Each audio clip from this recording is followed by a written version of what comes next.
안녕하세요. 죄송합니다. 제가 인내심이 좀 부족한 것 같은데, 예,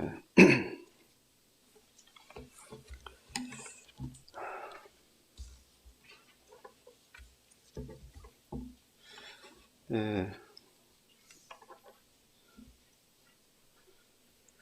누가복음 보겠습니다. 누가복음 10장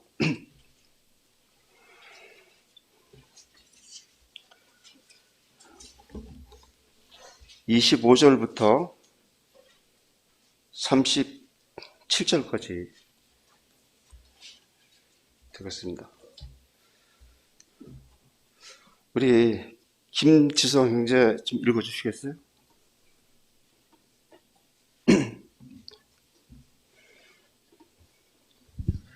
어떤 율법교사가 일어나 예수를 시험하여 이르되 선생님 내가 무엇을 하여야 영생을 얻으리이까?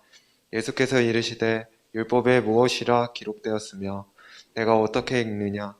대답하여 이르되 내 마음을 다하며 목숨을 다하며 힘을 다하며 뜻을 다하여 주 너의 하나님을 사랑하고 또한 내 이웃을 내 자신같이 사랑하라 하였나이다.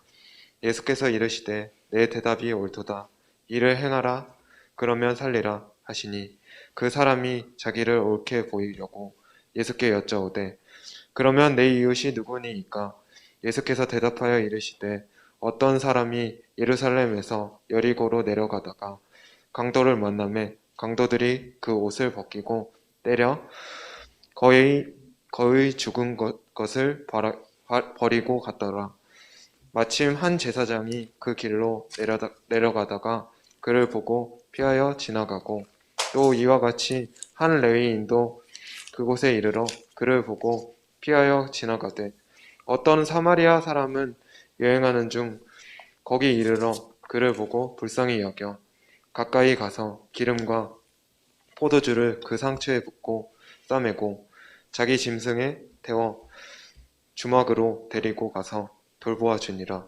그 이튿날 그가 주막 주인에게 데나리온 둘을 내어 주매 이르되 이 사람을 돌보아 주라. 비용이 더 들면 내가 돌아올 때에 갚으리라 하였으니 내 생각에는 이 세 사람 중에 누가 강도 만난 자의 이웃이 되겠느냐? 이르되 자비를 베푼 자니이다. 예수께서 이르시되 가서 너도 이와 같이 하라 하시니라. 예, 감사합니다. 우리가 잘 아는 말씀이고, 예, 이 말씀을 통해서 우리가 어떠한 존재이고 또 하나님께서 인도하시는 삶을 살아갈 때 참 모든 것이 하나님의 은혜로 우리가 평안을 누리고 귀한 시간을 보내고 있다는 사실을 온전히 이해하지 못할 때가 많이 있습니다. 이 말씀의 내용은 어떤 율법사가 예수님을 시험하는 과정 가운데 이 말씀을 하셨습니다. 26절에 예수께서 이르시되 율법에 무엇이라 기록되었으면 내가 어떻게 읽느냐? 내가 무엇을 하여 영생을 얻으리까? 하는 물음에 대한 예수님께서 다시 반문을 하셨습니다. 이들은 하나님 말씀 가운데 율법을 좀 중요하게 여기는데 이 율법서는 정말로 주님께서 말씀하신 대로 네 대답이 옳도다. 율법이 많이 있지만 아주 중요한 두 가지를 대답함으로써 율법의 완성을 이루는 이러한 대답을 하였습니다. 우리가 하나님을 사랑하는 이것도 어렵지만은 그래도 많은 사람들이 하나님을 인정하고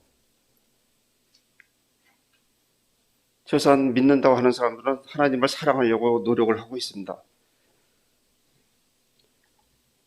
이것은 잘 하는데 사실 이웃에 대해서 이웃을 네 몸같이 사랑하라 하신 말씀에 대해서 어떻게 해야 되는 것은 알지만은 거기에 대해서 그 해답을 실천으로 잘 옮기지 못하는 이런 삶을 살고 있습니다. 이 말씀의 내용은 주님께서 말씀하신 대로 한 사람이 예루살렘에 살고 있다가 여리고로 내려가는 과정 가운데서 일어나는 일입니다. 하나님께서 우리 인간을 자기의 형상을 쫓아서 창조하셨기 때문에 존귀한 존재입니다. 그래서 시편 40편 20절에는 존귀에 처하나 깨닫지 못하는 자는 멸망하는 짐승과 같다. 예루살렘에 사는 데는 자체가 얼마나 큰 복을 누리고 있는 것이고 축복인지 모릅니다. 시편 133편에 보면 한번 보겠습니다.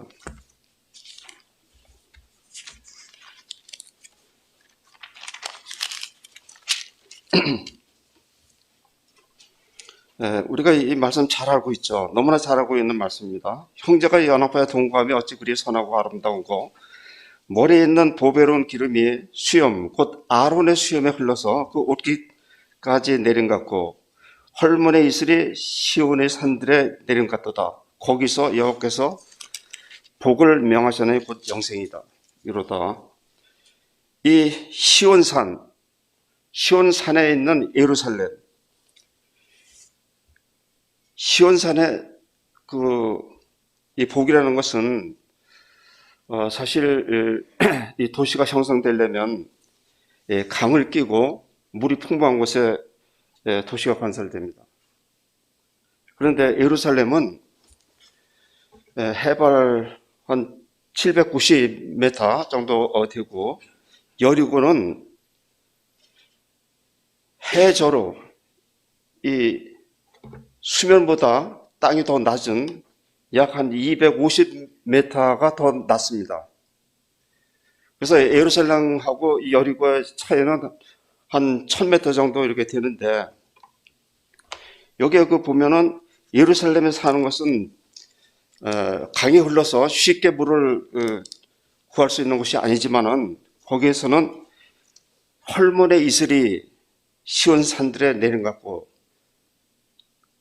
하나님께서 모든 것을 성장하게 하시고 그걸 통해서 인간이 하나님의 복을 누린다고 말씀하십니다. 그 복을 명하시는데 그 복은 영생이라. 예루살렘 산다는 이 자체가 얼마나 축복인지 몰라요. 예루살렘이라는 그 도시가 원래는 평강의 도시, 거룩한 곳, 이런 것에 한 사람이 살고 있었습니다. 122편에는 이런 말씀이 있습니다. 2절, 예루살렘아 우리 발이 네 성문 안에 섰도다. 예루살렘아 너는 조밀한 성읍과 같이 건설되었도다. 그 예루살렘에 우리 발을 들여놓고 있다는 자체가 참 복이라는 것을 우리에게 알려주고 있어요. 그 7절에 보면 내 성 안에는 평강이 있고 내 궁정 안에 형통이 있을지어다. 하나님께서 이 복을 명하신 것이고 영생을 바랄 수 있는 것이고 예루살렘에 살 때는 부족함이 없다. 이렇게 믿음적으로 우리가 알 수가 있습니다. 그런데 이러한 곳에서 살면서 하나님께서 건설하시고 이곳은 이제 그 전에 아브라함을 통해서 모리아 산으로 가서 너의 독자 이삭을 번제로 드리라 하던 곳이에요.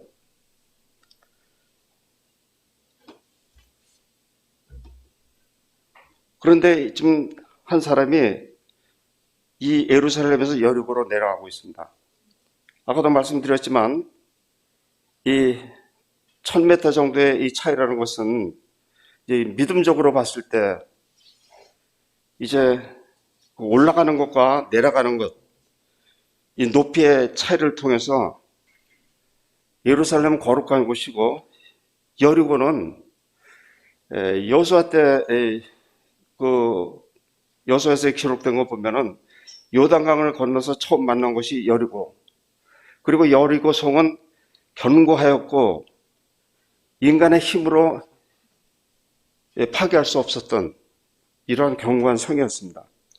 하나님께서 이 여리고 성이 무너질 것을 말씀하시고 그 말씀대로 순종했을 때 여리고 성이 무너졌어요.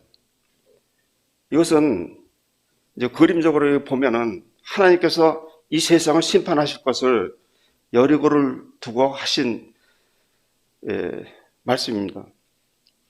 그래서 이제 여리고성이 그 요단을 건너서 가나안 땅을 차지할 때 제일 먼저 대적해야 했던 곳이고, 그곳에서 이제 그 노획되는 모든 물건은 하나님 앞에 돌리라고 그랬어요.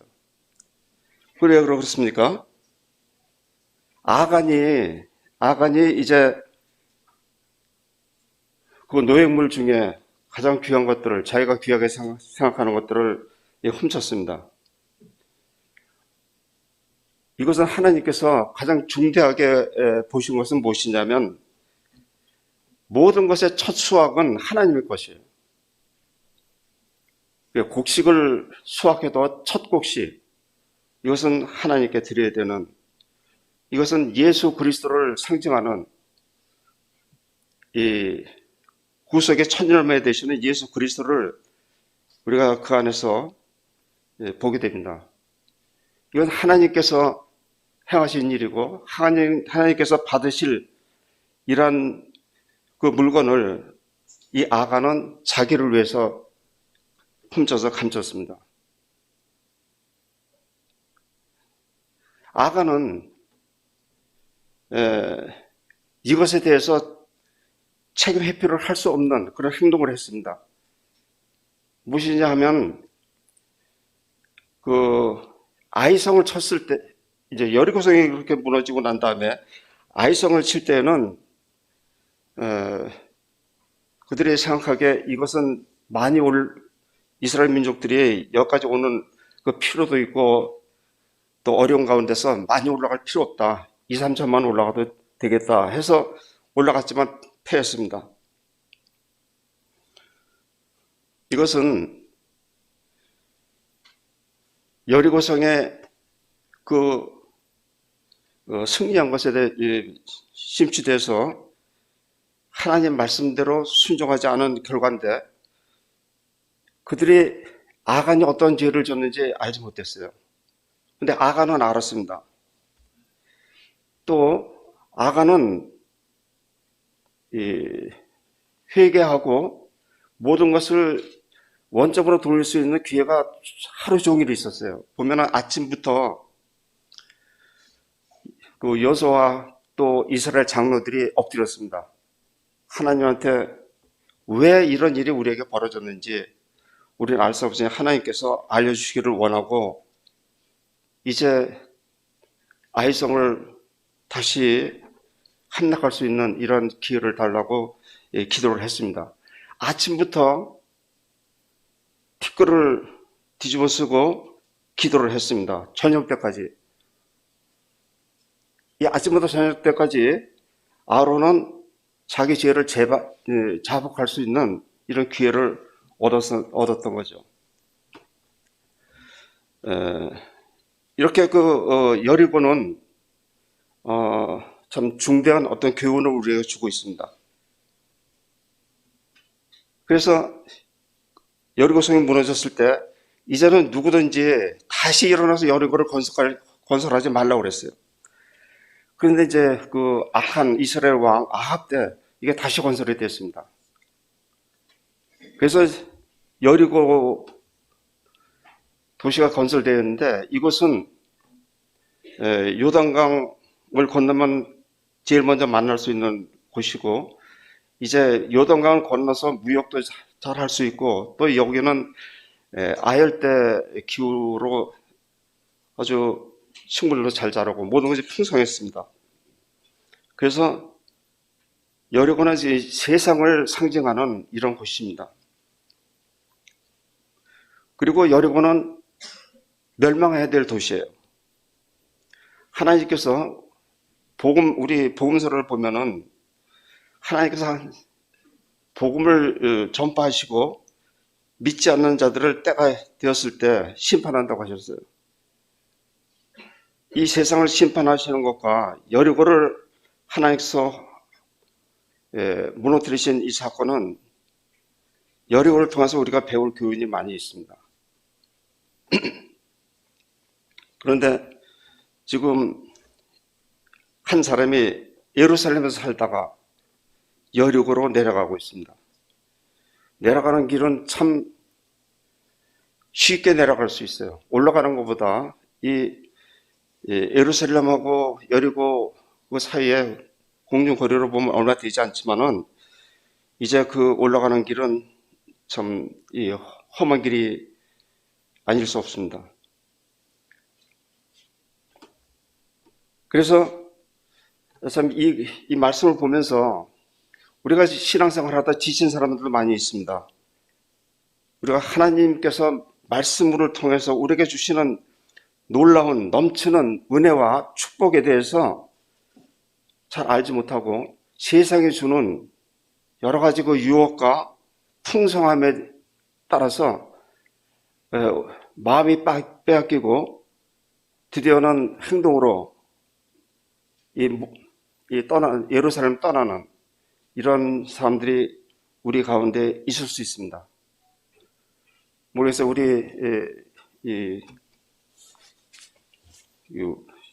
매월 나오는 거기에 보면 이제 회복돼야 될 이런 이름들이 나와 있는데 저는 그 이름을 보고 다 알 수는 없지만은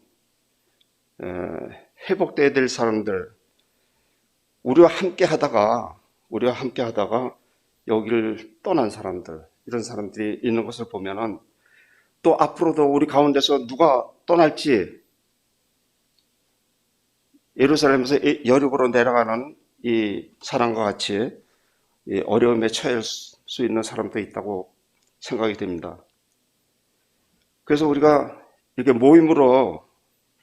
모여서 말씀을 함께 상고하고 위로를 받고 또 소망을 갖게 하는 이런 하나님의 말씀을 통해서 우리가 기쁨이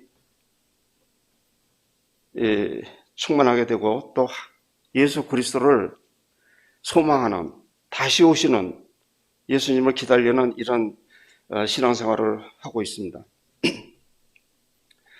근데 여기 주된 그 주제는 이렇게 실족하는 사람이 있어요. 근데 이런 실족된 사람들을 어떻게 대하느냐. 여기 보니까 한 제사장이 마침 그 길로 내려가다가 그를 보고 피하여 지나가고. 근데 하나님께서 우리가 이제 고린도전서 11장도 보면은 신앙생활을 하다 실족하는 사람들이 있습니다.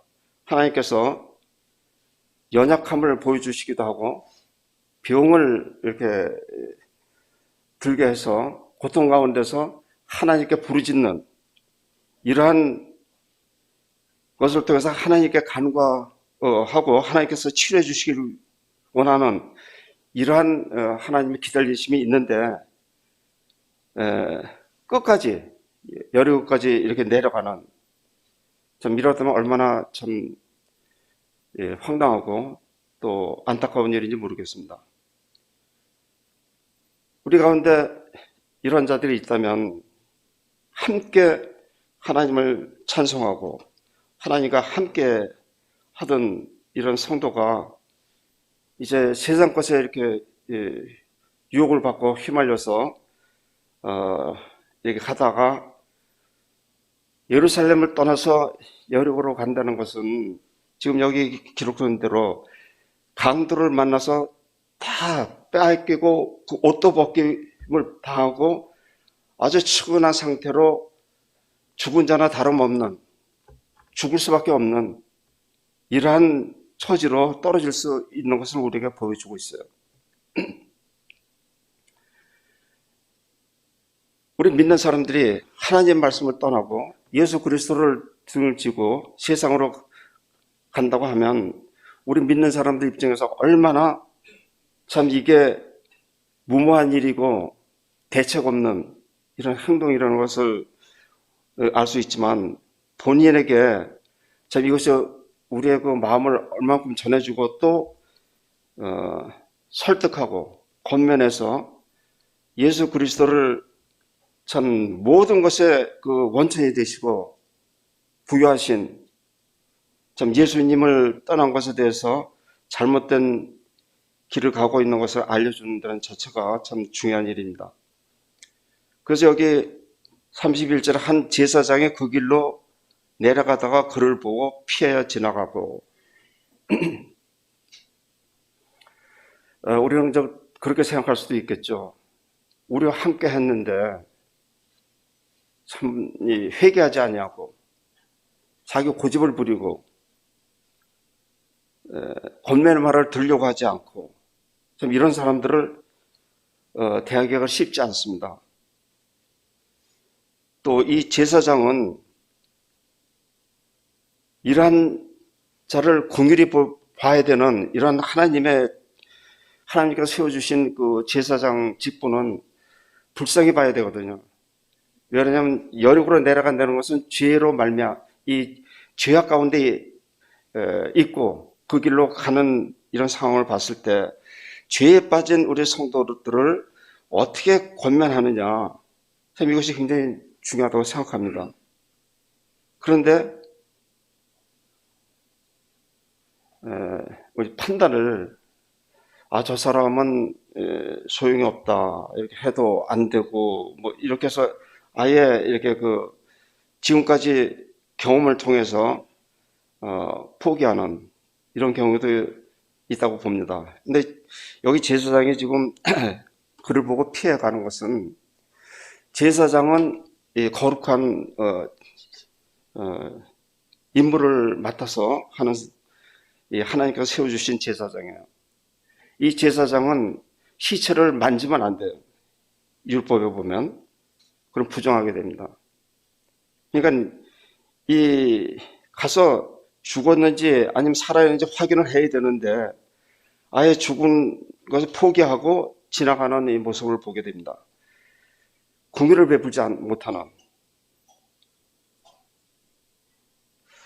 우리가 주님으로부터 긍휼함과 우리를 사랑하신 그 사랑, 우리에게 은혜를 베푸시는 그 은혜를 기억하고 우리도 우리 주위에 이러한 곤고한 자가 있다면 좀 도와줘야 되는 것이 당연한데 이제 율법 시대에 살다 보니까는 모든 것이 율법을 앞세워서 그 길을 피해가는 이런 제사장의 행동을 보게 됩니다. 우리들도 우리 주위에서 이러한 죄로 인해서 주님과의 관계에서 멀어지고 관심이 세상에 많이 있고 또 주님의 몸된 교회에 충성되지 못한 이런 사람들을 보여줄 수가 있습니다. 근데 우리가 어떻게 좀 도와줄 수 있고 어떻게 해서 그 회복시켜 줄 수 있을까 하는 이런 긍휼을 베풀려고 하는 마음이 필요하고 기도가 필요합니다. 근데 제사장이 그것을 피해서 지나가니까 한 레위인도 이와 같이 레위인들은 그 수종드는 그 성막에서 보면은 제사장들을 돕는 이런 일을 하고 있죠. 근데 제사장이 이렇게 행했을 때 레위인도 그렇게 행한다는 거예요. 이게 무슨 얘기냐면 우리가 지금 교회에 주님의 몸된 교회가 있고 또 우리는 모두가 제사장이지만 또 제사장 가운데 이 몸된 주님의 교회 안에 주님께서 세워주신 이 지도자들, 뭐 장로님 아니면은 감독, 또 목자, 또 말씀을 전하는 이런 책임 있는 사람들이 이런 것에 대해서 무관심할 때 다른 우리 성도들이 같은 행동을 할 수 있다 하는 것을 우리에게 보여주고 있습니다.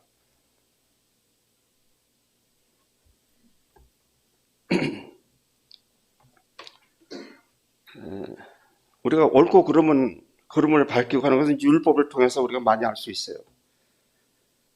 그러나 율법을 완전히 지키면은 너희가 살리라. 조금 말씀을 보면은 28절에도 예수님께서 그런 말씀을 하셨어요. 예? 네 대답이 옳도다. 이를 행하라. 그리하면 살리라. 율법에 대해서 주님은 그렇게 행하면 살리라. 근데 우리가 율법을 다 지킬 수 없습니다. 이 율법을 크게 나눠서 하나님께 대한 사랑, 그리고 네 이웃을 내 몸같이 사랑하는 것, 이것으로 결부되는데, 우리는 이제 하나님과 우리를 비교할 수 없기 때문에 하나님은 크신 분이시고 또 하나님은 능력이 계시고 창조주가 되시고 해서 당연히 하나님을 마음과 목숨과 힘과 뜻을 다해서 사랑해야 되고 이것은 우리가 해야 되는 걸로 알고 있어요. 다 하진 못할지라도 항상 긍정적으로 받아들이고 합니다. 그러나 우리 네 이웃을 네 몸까지 사랑하라 하신 이 말씀에 대해서 정말 긍휼을 베풀기를 원하는 이러한 마음이 없으면은 사랑하기 어렵습니다. 우리들 가운데서 이러한 마음을 가기 어렵다는 것은 예수님 당시에도 12제자가 있었는데 12제자들 중에서도 예수님한테 그런 부탁을 하잖아요. 이제 주님의 나라에 이를 때 하나는 주님 우편에 하나는 좌편에 앉게 해달라. 또 누가 더 크냐 이러한 경쟁을 하는 것을 보면 제자로 부르셨는데도 불구하고 제자를 가운데서 이러한 변론을 하는 거 보면은 좀 우리가 우리 주위에 사람들을 좀 사람에 따라서 긍휼을 베풀 수도 있고 그렇지 않을 수도 있고 사실은 이 지체 중에 연약한 부분이 가장 중요하다고 하잖아요. 우리 가운데 어려움에 처해 있고 도움이 필요한 사람들이 있을 수 있습니다. 자, 이런 것에 대해서 이 사마리아인처럼 그는 여행 중에 거기 이르러 그를 보고 불쌍히 여기는 것이 얼마나 참 모든 것을 우리가 어떤 일을 행할 수 있는 이런 계기가 됩니다. 가까이 가서 제사장들과 레위인은 피해갔지만 이 사마리아인은 그를 보고 불쌍히 여겨 가까이 가서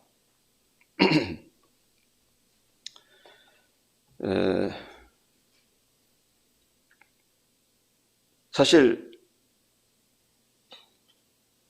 이 주님을 여기 어떤 사마리아인 이렇게 기록이 되는데 이제 이 말씀에 보면 예수님을 귀신 들렸다 아니면 사마리아인이다 이렇게 예수님을 폄하하고 예수님을 대적하고 예수님을 죽이려고 했던 바리새인들과 유대인들이 이런 행동을 했습니다.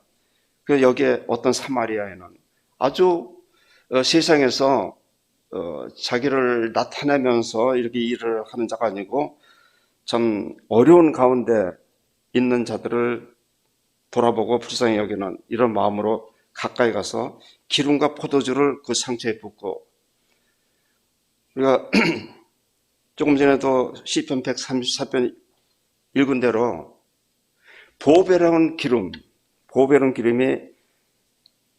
그 머리에서 흘러 아론의 수염에 흘러 그 옷깃까지 내린 것 같고, 이 기름이라는 것은 이제 옛날에 그 열쇠 이렇게 여는 그, 지금 뭐 전부 다 이렇게 비밀번호로 이렇게 여는데 보면은 뻑뻑할 때가 있어요. 그럴 때 그 자물쇠에다 기름을 조금 넣어주면은 열쇠를 꽂으면 그냥 이렇게 부드럽게 잘 열리죠.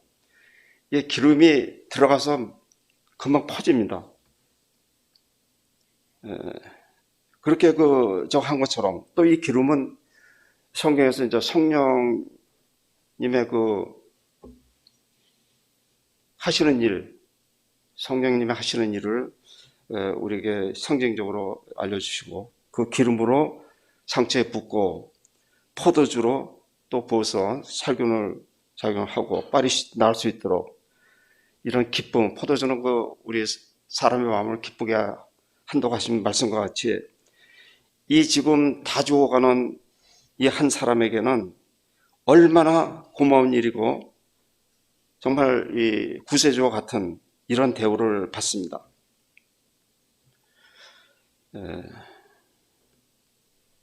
정말 이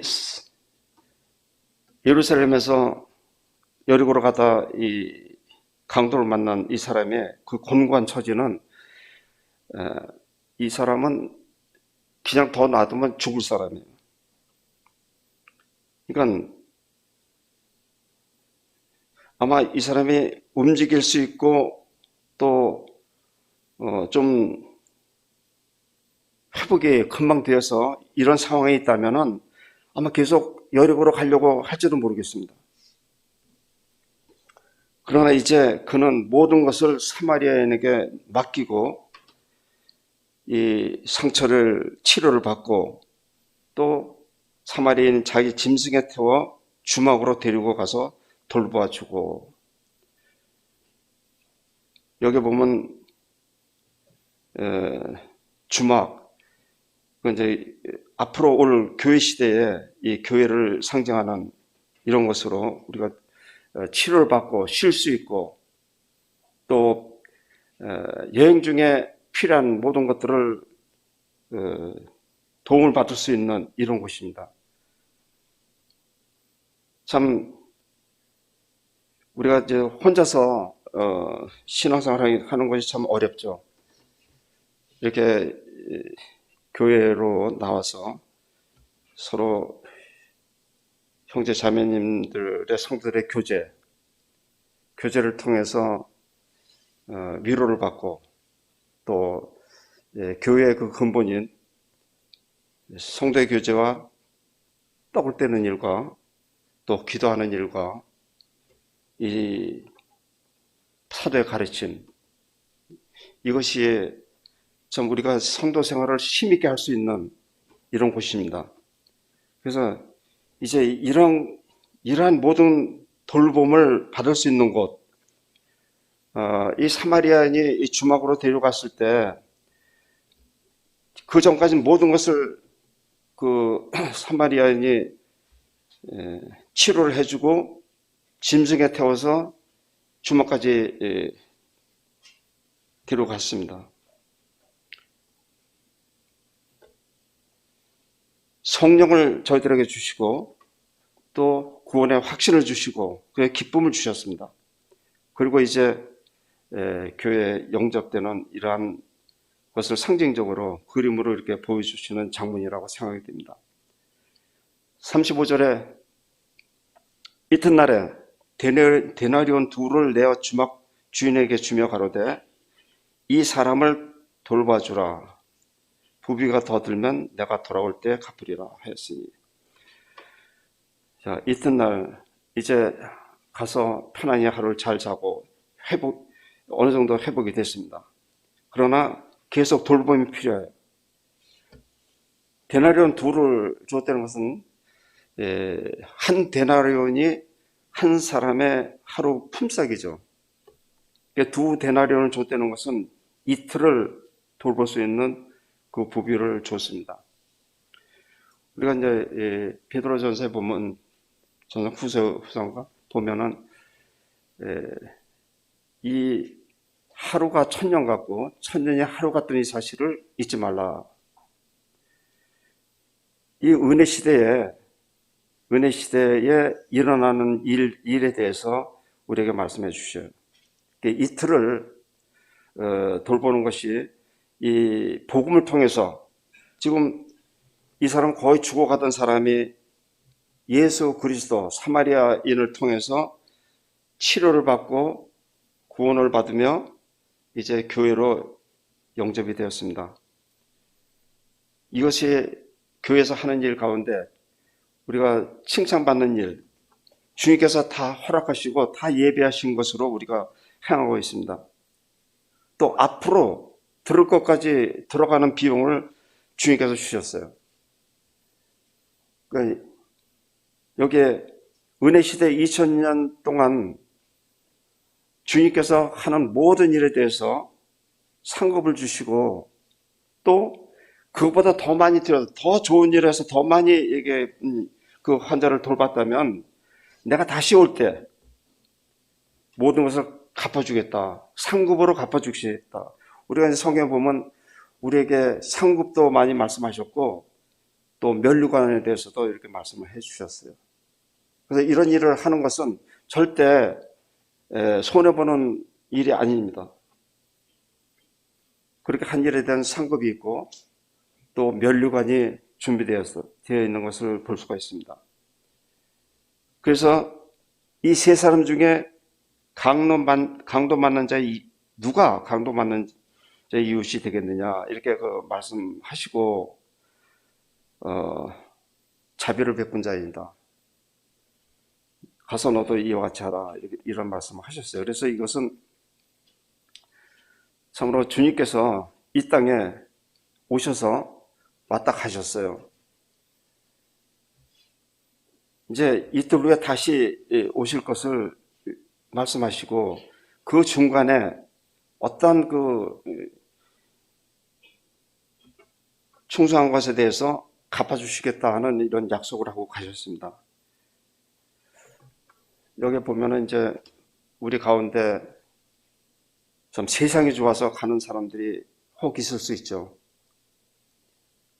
참 이러한 문제에 대해서 이 말씀을 통해서 좀 깊이 있게 생각하고 아직 가지 않았더라도 우리 가운데서 고통당하고 신음하고 있고 도움이 필요한 자들이 있을 수 있습니다. 그래서 교회 안에서 이 감독이나 장로님들 또 목자, 이 목자의 은사를 가진 분들이 이 양을 기를 때 목자는 늘 양들이 어떻게 움직이고 있고 또 병이 혹시 있지 않나 이런 것들을 살펴보고 그런 것이 예측되면 예방도 하고 또 치료하고 양들이 잘 살아갈 수 있도록 살찔 수 있도록 푸른 초장을 찾고 또 물가로 인도하는 이 일을 쉬지 않고 하고 있습니다. 그래서 성경에 보면은 이 목자를 참으로 하나님께서 사랑하시고 목자의 일을 또 맡기셨어요. 하나님께서 이 중요한 일을 맡기는 사람들에게는 이 목자와 같은 은사를 가진 사람들을 사용하셨습니다. 다윗이 그랬고 또 모세가 그랬습니다. 또 아브라함 그 후손들이 다 목축을 하는 자들이었어요. 그들을 통해서 하나님께서 우리에게 축복의 약속을 하셨습니다. 또 주님께서는 가장 일을 잘할 수 있는 베드로에게 이제 양을 먹이라, 양을 치라, 내 양을.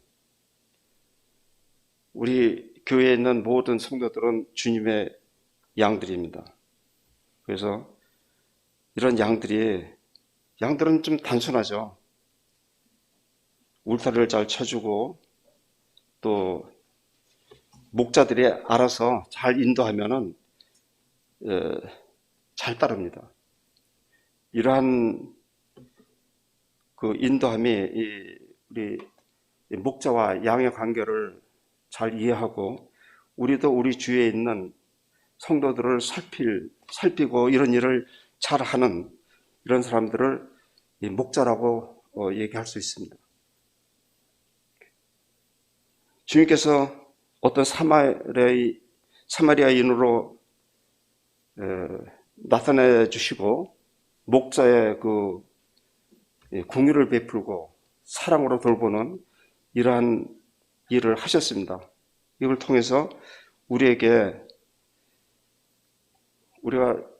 신앙생활을 할 때 물론 세상에서도 어려운 사람, 이런 사람들을 돕고 그 중에서 가장 귀한 일은 복음을 통해서 예수 그리스도께로 인도하는 이 일이 또 중요하고, 또 믿음 안에 들어와서 우리가 함께하는 많은 성도들 가운데서도 서로가 서로를 좀 많이 알아가는 것이 필요하다, 이런 생각이 듭니다. 가차이 친해진 모습일 때 그 사람 개개인의 그 사정을 알 수 없고, 우리가 기도는 하지만은 참 이런 일들을 주님이 하신 사마리아인의 행하신 이 행하심을 쫓아서 우리도 기름과 포도주를 통해서 주님께서 놀라운 치료를 해주시고 행하신 일을 우리도 감당해야 되는 것이 우리가 주님의 제자로 사는 사람들의 사명감이라고 생각이 됩니다. 이 말씀을 통해서 더 깊이 있는 이러한 생각을 할 수 있겠지만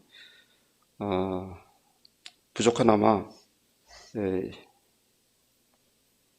긍휼을 베푸신 사마리아인을 우리가 좀 행함에 있어서 우리도 그 뒤를 잘 따르는 이런 성도 생활을 할 수 있도록 노력하는 것이 필요하겠다, 이렇게 생각이 들어서 이 말씀을 함께 교제했습니다. 예, 감사합니다.